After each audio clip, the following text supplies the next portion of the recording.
sommes maintenant derrière la cathédrale où de nouveau des tirs sporadiques ont lieu, car maintenant, étant donné que des poches de résistance ont encore lieu à Rabat, vous entendez des mitrailleuses derrière nous et des fantassins qui cernent le quartier.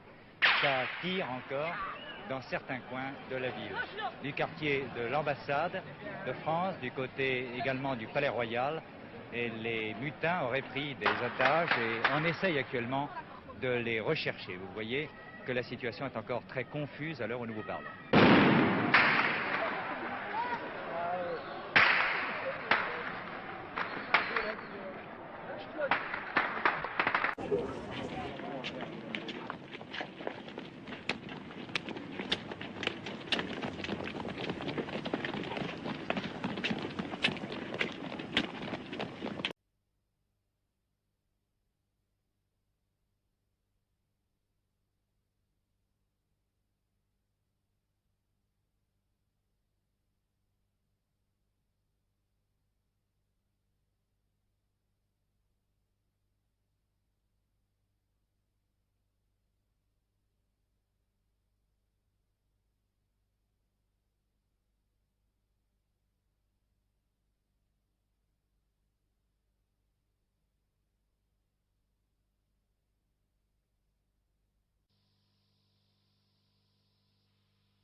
Un des soldats qui était là-bas, un des cadets,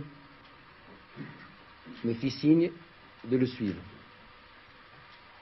Pour vous parler très franchement, j'étais à peu près convaincu qu'il m'entraînait dans un recoin afin de pouvoir m'exécuter dans la plus grande tranquillité.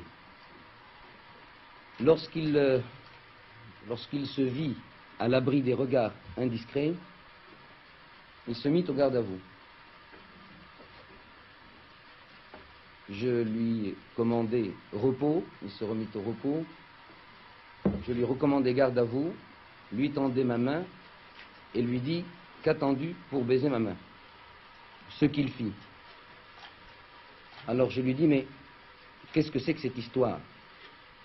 Il m'a dit, on nous a dit que le palais était attaqué, que votre majesté avait des ennemis et nous sommes montés. Maintenant, je tiens à vous dire que vous en avez encore des ennemis, veuillez vous cacher. Je lui dis non, appelle tes camarades, baissez les canons de vos armes, suivez-moi.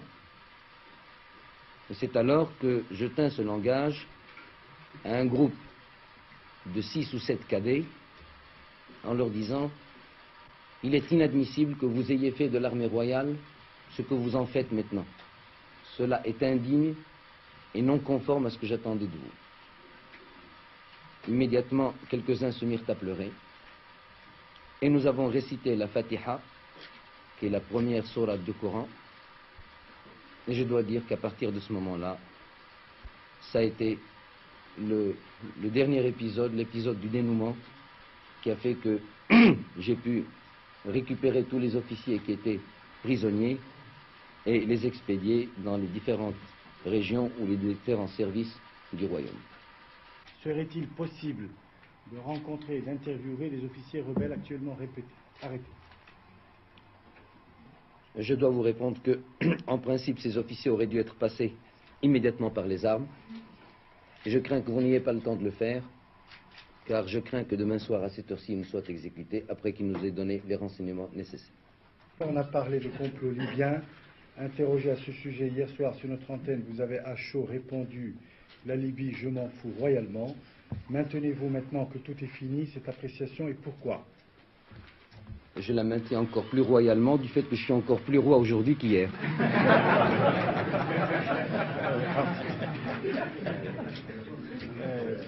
Quelles sont, Majesté, les dimensions et la nature des pouvoirs accordés par le roi Hassan II au général Oufkir et quelles limites est-elle fixée à leur durée? Le général Oufkir et le général Driss se départagent la tâche. Malheureusement, ils n'ont plus leur troisième homme qui était le général Bachir qui a trouvé la mort hier. L'un et l'autre jouissent de pouvoir étendu à la mesure de la confiance que j'ai en eux, mais il est certain qu'aucun texte, aucune situation n'est venue pour créer quoi que ce soit ou amenuiser quoi que ce soit. Nous sommes actuellement dans une situation transitoire, pragmatique, qui fait qu'on met the right man at the right place et on verra par la suite.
Après les obsèques officielles ce matin, c'est l'obsèque de la foule maintenant au cimetière Halla Ben Abdallah.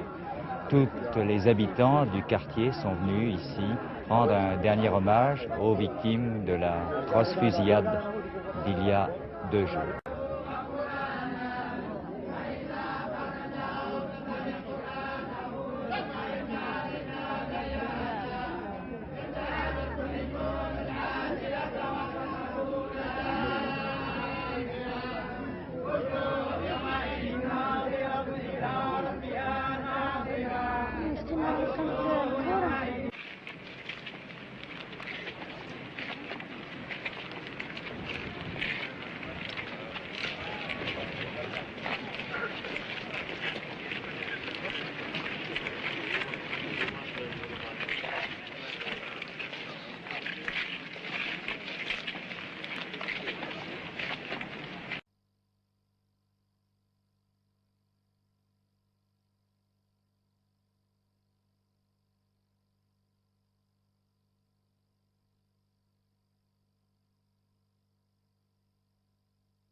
C'est ici que le général Oufkir viendra désormais travailler tous les matins.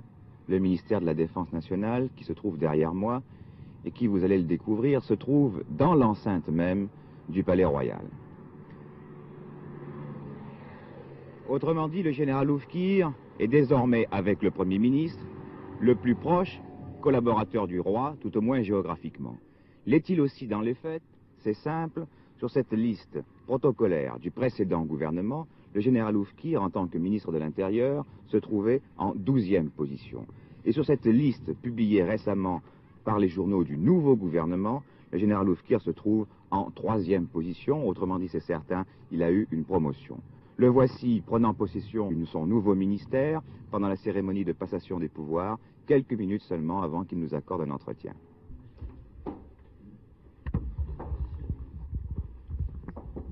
Nous avons tous vécu les douloureux événements du 10 juillet et nous ferons en sorte que les enseignements qui en ont été tirés nous confirme dans l'effort que nous devons mener dans l'intérêt de notre pays.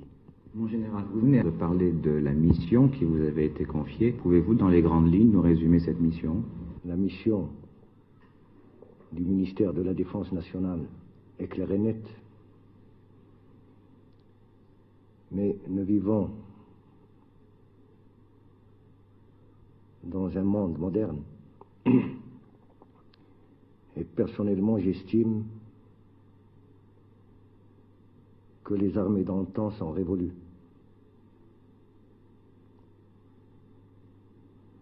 J'ai dit aussi que dans un pays, il n'y a pas de sorte de citoyen. Il y a les citoyens, il y a ceux qui sont en uniforme et ceux qui sont en civil. Le but et le rôle de notre armée n'est pas de s'équiper pour faire une course aux armements, ni de préparer un affrontement quiconque contre quiconque. Le rôle des forces armées royales, c'est de faire de la sorte que l'armée soit une école de cadres qui pourront contribuer dans le sein de la nation à un développement économique et social et pour justifier vis-à-vis du peuple et vis-à-vis de la nation le budget de la défense nationale. Pour moi, le budget de la défense nationale doit être un investissement positif, productif et rentable, dans l'intérêt du peuple, dans l'intérêt de la nation, et dans l'intérêt des militaires et dans l'intérêt des civils. Mon général, en tant que ministre de l'Intérieur, vous n'aviez peut-être pas l'occasion de rencontrer souvent les représentants du gouvernement français ici à Rabat. J'imagine qu'en tant que ministre de la Défense nationale, vous aurez peut-être l'occasion de les rencontrer plus souvent. Mais ça serait avec le plus grand plaisir pour moi de les rencontrer. Mais mes rencontres seront dans le cadre de ma mission en tant que ministre de la Défense nationale. Et je pense, et je le souhaite même, qu'il y ait beaucoup plus de contacts entre nous.